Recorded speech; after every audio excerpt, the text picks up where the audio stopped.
Can I add another one too? Another one that I saw, and this one I saw even back when Ahmadiyat was still alive in the late in the mid '90s, maybe the mid '90s, up until now. But what they were doing also is they would print out like cards, like postcards or something with Arabic with the nice calligraphy and everything. And if you don't know Arabic, you look at you would think it might be a verse from Quran or something, and they were giving them out, but then when you read it, it's actually, Bible verses. Jesus is the Son of God and things like that. And then he also showed how they had Bibles now in Arabic, which tajweed and everything. And then when you recite it, it sounded like, it has the same rhythm of the Quran, like it has the same tajweed and flow of the Quran, but it's the Bible. It's actually talking about Jesus being God and the Son of God and stuff like that. So these were other tricks that they were also playing upon the Muslims, or Muslims who are not aware. You may know how to recite Arabic, but if you don't understand it, then you think you're reciting Quran, and they tricked you, and you're actually reciting verses from the Bible. A'udhu billah, unknowns to you, you're reciting Jesus is the Son of God and stuff like that. So these were some of the tricks that they were also playing even back then, even in the mid '90s. So yeah, very, very devious, and like I said, it's Uh, dangerous. Actually, Brother Shadid, it's funny that you mentioned that. I was mentioning this thing to Brother Faisal the last room we were talking about it. That in Egypt as well, it happens that me myself, I was a victim of this.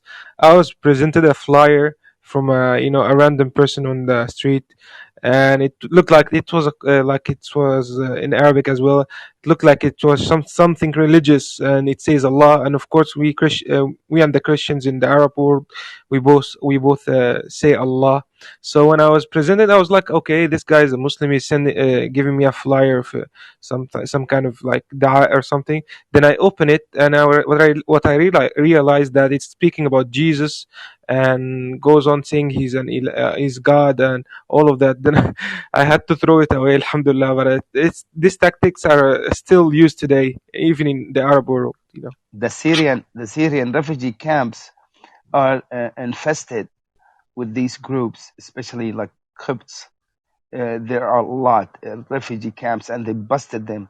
They go in and they distribute things for children, like books and stuff like that. And they got busted really few times, but they are willing to take it as much as they can, no problem, because they do have some children who, whenever they graduate their high school, they dedicate a year or two for that cause. And even not only those who graduate high school, even those who graduate universities, like doctors, engineers, technicians, and stuff, they set up these shops, and they live with the people, and they are so friendly, so good, and they start building relationships one on one.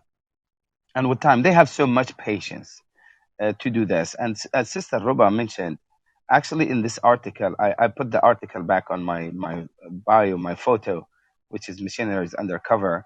They actually build masjids, and they call it the Masjid of Isa, or in the local language, or the Masjid of Mary. And people, and the Imam is a preacher. The Imam is a missionary guy who speaks the language, or they bring somebody from that local community who looks like them and speak with their tongues and stuff like that. It's so deceiving, and they go in. They cannot market their product in a prosperous, a stable, and informed societies. That is not gonna get them anywhere. And they have always proved that warring zones, starving zones, uneducated zones are the prime of their market, of their business. I do not want to really take any longer.